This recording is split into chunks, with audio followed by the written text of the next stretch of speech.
Darshan gang ಒಂದು ಕಡೆ kidnap and murder ಕೇಸ್ನಲ್ಲಿ ವಿಚಾರಣೆಯನ್ನ ಎದುರಿಸ್ತಾ ಇದ್ರೆ, ಅದೇ ಪ್ರಕರಣಕ್ಕೆ ಸಂಬಂಧಪಟ್ಟಂತೆ ದರ್ಶನ್ ಅವರ ಪತ್ನಿ ವಿಜಯಲಕ್ಷ್ಮಿ ಕೂಡ ನಿನ್ನೆ ಸುಮಾರು 3 ರಿಂದ 4 ಗಂಟೆಗಳ ಕಾಲ ವಿಚಾರಣೆಯನ್ನ ಎದುರಿಸಿದ್ದಾರೆ.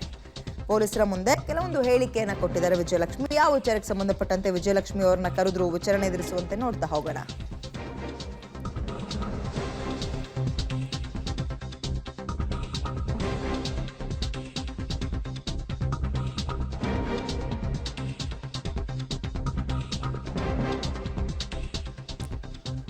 ಪೊಲೀಸರ ಮುಂದೆ ಹೇಳಿಕೆಯನ್ನು ವಿಜಯಲಕ್ಷ್ಮಿ ದಾಖಲಿಸಿದ್ದಾರೆ. ಸುಮಾರು 4.5 ಗಂಟೆಗಳ ಕಾಲ ವಿಚಾರಣೆಯನ್ನು ಎದುರಿಸಿದ್ದಾರೆ.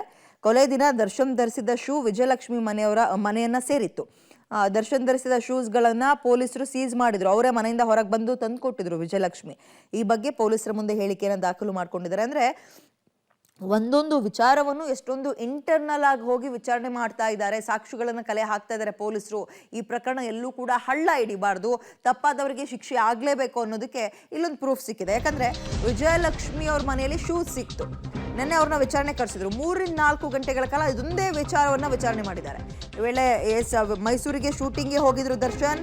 ಎಲ್ಲ ಘಟನೆ ಆದ್ಮೇಲೆ ಆ ವೇಳೆ ಹೋಟೆಲ್ನಲ್ಲೇ ಶೂ ಬಿಟ್ಟು ಬಂದಿದ್ರು ಅಂತೆ ದರ್ಶನ್. ಅದನ್ನ ಕಾಸ್ಟ್ಯೂಮ್ ಅಸಿಸ್ಟೆಂಟ್ ಏನ್ ಮಾಡಿದ್ದಾರೆ, ವಿಜಯಲಕ್ಷ್ಮಿ ಅವ್ರ ಮನೆಗೆ ತಲುಪಿಸಿದ್ದಾರೆ. ಅಂದ್ರೆ ದರ್ಶನ್ ಪತ್ನಿ, ಧರ್ಮ ಪತ್ನಿ, ಹೆಂಡತಿ ವಿಜಯಲಕ್ಷ್ಮಿ ಅವ್ರ ಮನೆಗೆ ತಲುಪಿಸಿದ್ದಾರೆ. ಶೂಗಳನ್ನ ನನ್ನ ಮನೆಗೆ ಕಾಸ್ಟ್ಯೂಮ್ ಅಸಿಸ್ಟೆಂಟ್ ತಲುಪಿಸಿದ್ದಾರೆ ಅಂತ ಮಾಹಿತಿನ ಕೊಟ್ಟರು. ಇದಿಷ್ಟೇ ನಂಗೆ ಗೊತ್ತಿರೋದು. ದರ್ಶನ್ ಕೊಲೆ ನಡೆದ ದಿನ ಮನೆಗೆ ಬಂದಿಲ್ಲ ಅಂತ ಹೇಳಿಕೆನ ದಾಖಲು ಮಾಡಿದ್ದಾರೆ.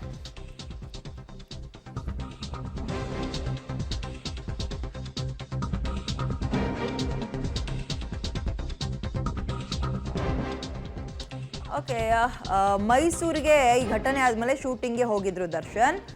ಈ ವೇಳೆ ಹೋಟೆಲ್ನಲ್ಲೇ ಶೂ ಅನ್ನ ಬಿಟ್ಟು ಬಂದಿದ್ರು. ಅದನ್ನ ಅವರ ಕಾಸ್ಟ್ಯೂಮ್ ಅಸಿಸ್ಟೆಂಟ್ ತಂದು ನಮ್ಮ ಮನೆಗೆ ಕೊಟ್ಟಿದ್ರು. ಅದನ್ನ ಬಿಟ್ಟರೆ ನನಗೆ ಯಾರ ಜೊತೆಗೂ ಕೂಡ ಸಂಪರ್ಕ ಇರಲಿಲ್ಲ. ಮೈಸೂರಿಗೆ ಶೂಟಿಂಗ್ ಹೋದ್ರು ಇದೆಲ್ಲ ಆದಮೇಲೆ ಅನ್ನುವಂತಹ ಮಾಹಿತಿಯನ್ನು ಅಷ್ಟೇ ಕೊಟ್ಟಿದ್ದಾರೆ ವಿಜಯಲಕ್ಷ್ಮಿ ಅವರು. ಅಂದರೆ ನನಗೆ ಗೊತ್ತಿರೋದಿಷ್ಟು ಅಂತ ಆ ಹೇಳಿಕೆಯನ್ನ ಕೂಡ ದಾಖಲು ಮಾಡ್ಕೊಂಡಿದ್ದಾರೆ ಪೊಲೀಸರು. ಪವಿತ್ರ ಗೌಡ ಬಗ್ಗೆಯೂ ಕೂಡ ಪ್ರಶ್ನೆಯನ್ನ ಕೇಳಿದ್ದಾರೆ. ಆಕೆ ಇಲ್ಲ ಸಲ್ಲದನ್ನ ಸೋಷಿಯಲ್ ಮೀಡಿಯಾದಲ್ಲಿ ಹಾಕಿದ್ಲು, ಹೀಗಾಗಿ ನಾನು ರಿಪ್ಲೈ ಕೊಟ್ಟಿದ್ದಷ್ಟೇ, ಯಾರ ಜೊತೆಗೂ ನನಗೆ ಸಂಪರ್ಕ ಇರಲಿಲ್ಲ ಅಂತ ವಿಜಯಲಕ್ಷ್ಮಿ ಅವರು ಹೇಳಿದ್ದಾರೆ. ಅಂದ್ರೆ ಈ ಪ್ರಕರಣಕ್ಕೂ ನನಗೂ ಸಂಬಂಧ ಇಲ್ಲ ಅನ್ನೋದೊಂದು ಬಿಟ್ರೆ ಪವಿತ್ರ ಗೌಡ ಅವರ ವಿಚಾರದಲ್ಲೂ ನನಗೇನು ಅಷ್ಟೊಂದು ಮಾಹಿತಿ ಗೊತ್ತಿಲ್ಲ ಅಂತ. ಹೆಚ್ಚಿನ ಡೀಟೇಲ್ಸ್ ನಮ್ಮ ಪ್ರತಿನಿಧಿ ಪ್ರಕಾಶ್ ನೀಡ್ತಾರೆ. ಪ್ರಕಾಶ್, ದರ್ಶನ್ ಸೇರಿದಂತೆ ಇನ್ನು 15 ಜನ ಆರೋಪಿಗಳನ್ನ ಪೊಲೀಸರು ಕಸ್ಟಡಿಯಲ್ಲಿ ಇಟ್ಟು ವಿಚಾರಣೆ ಮಾಡ್ತಾ ಇದ್ದಾರೆ. ಇದರ ನಡುವೆ ಹೊಸ ಬೆಳವಣಿಗೆ ಅನ್ನುವಂತೆ ದರ್ಶನ್ ಅವರ ಪತ್ನಿಯೂ ಕೂಡ ವಿಚಾರಣೆಗೆ ಹಾಜರಾಗಿದ್ರು. ಏನೆಲ್ಲ ಮಾಹಿತಿಯನ್ನ ಕೊಟ್ಟಿದ್ದಾರೆ ಪೊಲೀಸರಿಗೆ ವಿಚಾರಣೆ ವೇಳೆ, ಡೀಟೇಲ್ಸ್ ಕೊಡೋದಾದ್ರೆ ಪ್ರಕಾಶ್?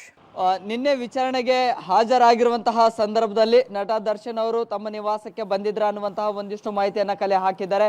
ಘಟನೆ ಆದಂತಹ ದಿನ ಅವತ್ತು ನಟ ದರ್ಶನ್ ನಿವಾಸಕ್ಕೆ ಬಂದಿರಲಿಲ್ಲ.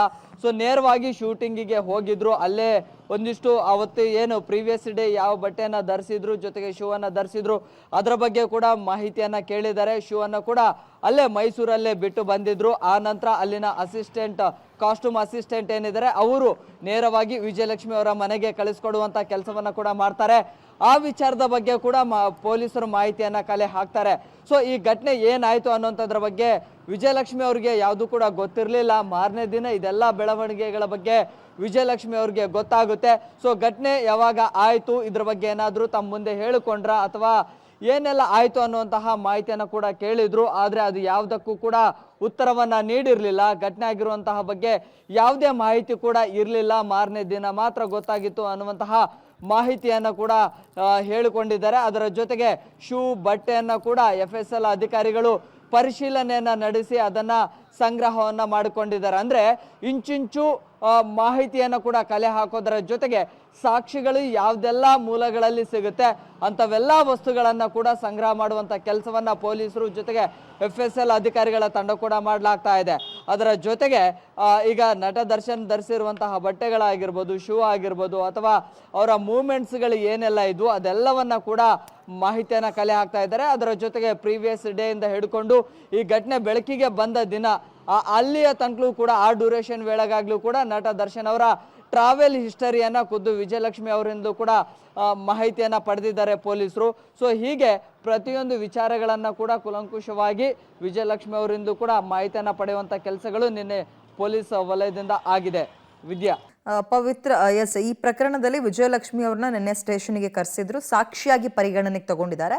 ಈ ಶೂ ಬಗ್ಗೆ ನಿಮಗೇನು ಮಾಹಿತಿ ಏನಿದೆ, ಅವತ್ತು ಮನೆಗೆ ಬಂದಿದ್ರೆ ಅವತ್ತು ರಾತ್ರಿ ದರ್ಶನ್, ಈ ರೀತಿಯ ಪ್ರಶ್ನೆಗಳನ್ನು ಕೇಳಿದ್ದಾರೆ ಅಷ್ಟೇ.